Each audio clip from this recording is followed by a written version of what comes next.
बार भी बिल का जिक्र नहीं किया, बल्कि वो बार बार अलग तरीकों से जिक्र करते हैं, जादूगर मैजिशियन का जिक्र करते हैं। नहीं, देखिए, मतलब जस्ट बाय द वर्च्यू कि वो नेता विपक्ष हैं, मैं इसीलिए सत्ता का होने के नाते उनका विरोध कर रहा हूं, नहीं।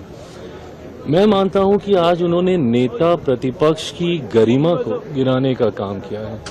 मैं हमेशा से खुद शब्दों की मर्यादा का पक्षधर रहा हूं।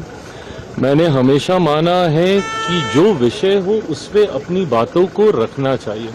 स्वाभाविक है, कई बार हम लोग भी भाषण देते हुए भूमिका बांधते हैं, ये करते हैं, पर पूरा भाषण आपका भूमिका में चला जाए और पूरा भाषण आप उदाहरण के माध्यम से आप बोलने लग जाएं और उसमें कभी आप गार्डन का जिक्र कर रहे हैं, कभी आप मैजिशियन का जिक्र कर रहे हैं, और हद तब आप पार कर देते हैं जब आप हमारे प्रधानमंत्री को ऐसे शब्दों के उदाहरण के साथ जोड़कर बताने लगते हैं।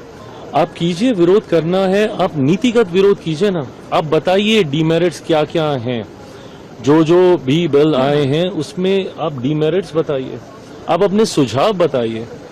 आज जिस तरीके से उनका भाषण रहा, सही बात है, जितनी बातें सभापति महोदय ने कही हैं ये सब सही हैं। आप किस तरीके का उदाहरण पेश कर रहे हैं अपनी पार्टी के फर्स्ट टाइमर्स के सामने? क्या वो इस तरीके का भाषण देने के लिए आप उनको प्रेरित कर रहे हैं? ऊपर गैलरी में बच्चे भी बैठे हैं, महिलाएं बैठी हैं, सब बैठी हैं, क्या लगेगा उनको? क्या समझेंगे कि नेता विपक्ष क्या बातें कर रहे हैं? मुझे लगता है कहीं ना कहीं उन्होंने अपने आप को आज के भाषण से एक हास्य का पात, उनके खुद के सांसद, ये कोई मजाक नहीं चल रहा ना सदन में। अगर आपको जोक्स ही क्रैक करने हैं, आपको फनी बातें करनी है, तो फिर आप स्टैंड अप कर लीजिए। आपके खुद के सांसद पीछे बैठे हंस रहे हैं, क्या आप संसद में लोगों को हंसाने आए हैं या इतने महत्वपूर्ण विषय पे गंभीरता से अपनी बात रखने आए हैं? Honestly speaking, I been extremely disappointed. आज जिस तरीके से उनका भाषण रहा, जिस तरीके से उनकी बॉडी लैंग्वेज रही, जिस तरीके से उन्होंने अपने आप को कंडक्ट किया, मैं मानता हूं ये बहुत डिसअपॉइंटिंग है कि एक ऐसा नेता प्रतिपक्ष हमारे सामने है। और नेता प्रतिपक्ष की अहम भूमिका है, लोकतंत्र में विपक्ष की बहुत अहम भूमिका है। बट अगर विपक्ष अपने आप को खुद मजाक का पात्र बनाना चाहता है, खुद अगर कॉमेडी भाषण ही अगर उनको करने का अगर उनको मन है, तो मैं नहीं मानता कि फिर वो नेता प्रतिपक्ष के लायक हैं। चिराग जी, जिस तरह का विपक्ष का रुख है, आपको लगता है कि ये बिल आज पास हो पाएगा सदन में? देखिए, मुझे नहीं पता कि भविष्य में अभी कुछ घंटों में ही परिणाम सामने आ जाएंगे, होगा नहीं होगा।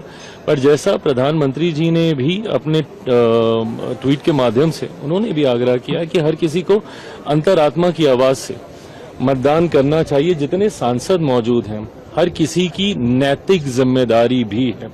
आई डू अंडरस्टैंड, जब पार्टी पॉलिटिक्स की बात होती है, आपको अपने दल के आधार पर आपको फैसले लेने होते हैं, बट ये कुछ ऐसे फैसले हैं जहां पे नैतिकता को आपको आधार बनाना चाहिए। देश की एक बड़ी आबादी आपको कतई माफ नहीं करेगी अगर आपने पुनः एक बार फिर से दशकों से लंबित पड़े विषय को फिर एक अलग बात को आधार बनाकर अगर आपने फिर इस बिल को लटकाने का काम किया, तो मुझे नहीं लगता कि नारी शक्ति कभी इन लोगों को माफ करेगी। Thank you.